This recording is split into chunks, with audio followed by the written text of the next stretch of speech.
Hello guys, in this video I will show you how to disable slow mode on Discord server.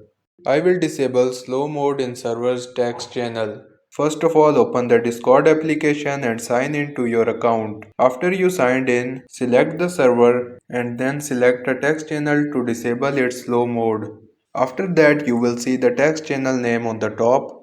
So tap on the channel name, then you will be redirected to this page. Here tap on the settings icon and in the channel settings you have to scroll down, then you will see the slow mode slider. So slide this on the left side and you can see time is decreasing and you have to slide it until slow mode is turned off. You can also see here that the slow mode is turned off.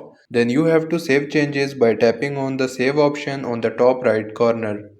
And that's it. Channel settings have been updated and slow mode has been disabled.